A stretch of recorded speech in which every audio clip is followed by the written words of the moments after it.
imagem aqui, ó. Isso aqui tem caído todo ano em Enem, em vestibulares, tá? Então preste atenção.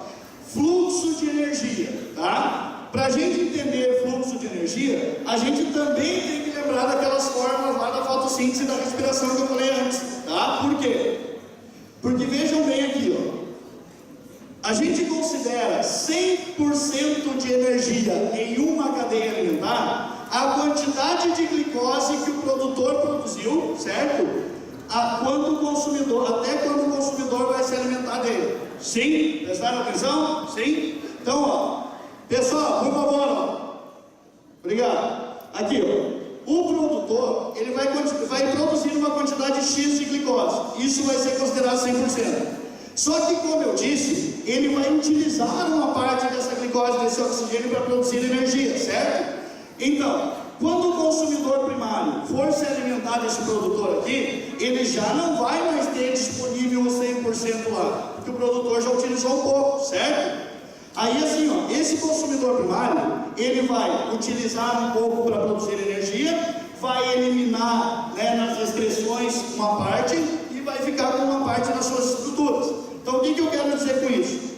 Quando o consumidor secundário for se alimentar desse consumidor primário aqui, ó, tá? Já vai ter menos energia ainda. E a mesma coisa vai acontecer no terciário e no quaternário. Então vejam bem, o nível de energia, a quantidade de energia disponível em uma cadeia alimentar, ela vai diminuindo a cada nível trófico, tá? Por isso que a gente fala uma coisa, ó, que o fluxo de energia em uma cadeia alimentar é unidirecional, porque vai diminuindo a cada nível trófico. Tranquilo? Essa informação parece uma bobagemzinha, mas gente, cai todo ano, certo?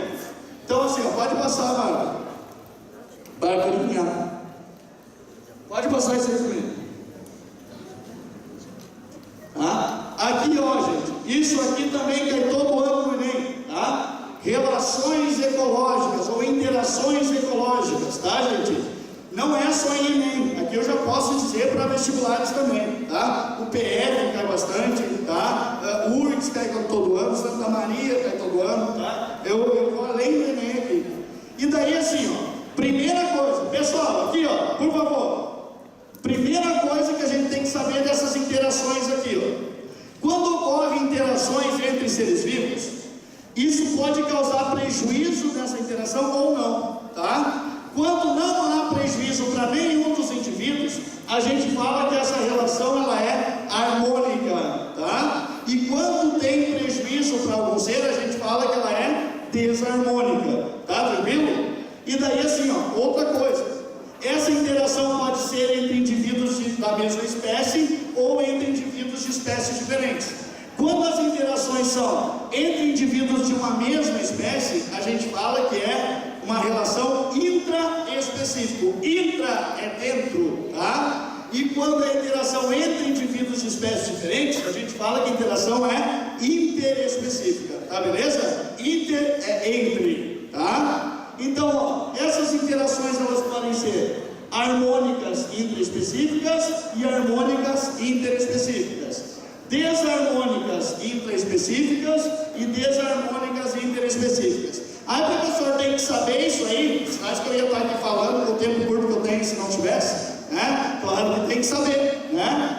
Então, assim, ó, dica para vocês. Claro que não vai dar para eu dar uma noção de tudo aqui para vocês, dessas interações. Mas, ó, revisem, procurem isso aqui, ó. Sociedade, o que é? Colônias, tá? Protocooperação, mutualismo, comensalismo, inquilinismo, canibalismo. Gente, isso aqui é fundamental, tá? Isso aqui é questão certa. Eu ando pelado aqui nessa avenida de Carazinho. Podem gravar. Pelado, só. Não, de calcinha não.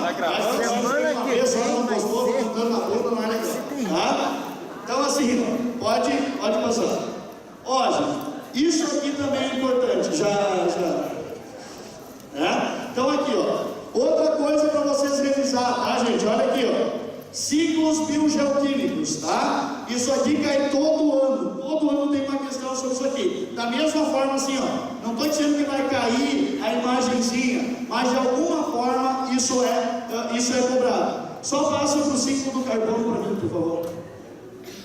Aí, tá? Então é o seguinte, olha, uma coisa que cai todo ano que eles se referem na prova do Enem, na tal da fixação de carbono, tá? O que é fixar carbono? Fixar carbono é pegar o carbono da forma inorgânica, ou seja, CO2, tá? E colocar esse carbono da forma orgânica. Isso acontece aonde? Qual processo? Fotossíntese, tá beleza? Então, sempre quando falar em fixação de carbono, vai estar falando do processo de fotossíntese. Tá tranquilo? Sim ou não? Sim? Passa bem ligeirinho, eu vou dizer. Pode. Aqui, ó, fixação de nitrogênio. Gente, revise isso aqui, tá? Porque a nossa atmosfera é composta de 78% a 79% de nitrogênio. E o nitrogênio é um composto muito importante para as nossas proteínas, tá? Que a gente precisa para formar estrutura, precisa para fazer as células funcionar, certo? Só que 99% mais até dos seres vivos não tem a capacidade de utilizar aquele nitrogênio inorgânico ali, aquele gás nitrogênio, certo? Então, para ocorrer, ó, assim como eu falei em fixação de carbono, tem a fixação de nitrogênio. Pessoal, quem são os únicos que fazem essa fixação de nitrogênio? Algumas bactérias que tem no solo, tá?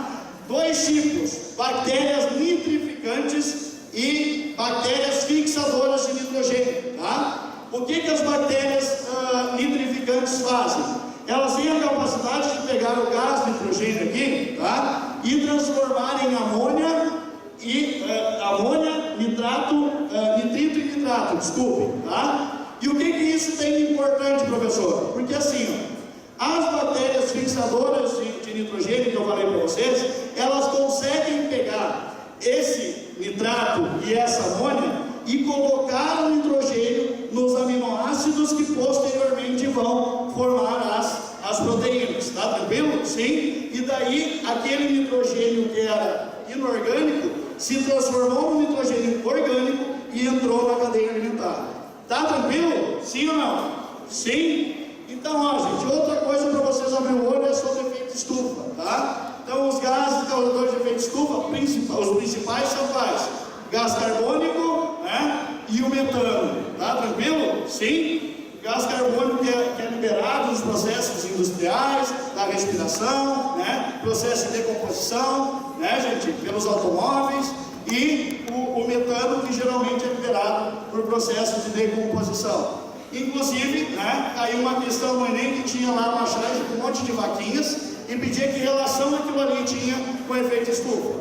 É que na verdade o metano é produzido no sistema digestório de mamíferos, certo? Então quando as vaquinhas, a gente também, né? Se alguém sentiu um cheiro estranho aí, foi porque alguém liberou um pum, né? Pum não, foi um peido, né? Pum é meio peido. Então olha aqui, tá? Então assim, ó, alguém largou um peido, né? Liberou metano, então tá causando, tá beneficiando o efeito estufa. Tá tranquilo? Sim? Pessoal, olha aqui. Quero agradecer a vocês então pela atenção. Quero desejar para vocês uma boa prova. Eu sei que todos os professores já falaram de calma, né? E assim o seguinte para vocês. Então, para vocês não acharem que eu venho aqui de graça, tá? Eu recebo muito para vir dar aula para vocês, tá?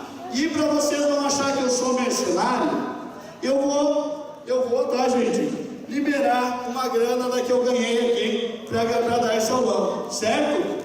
Então é o seguinte, pode largar aí, DJ.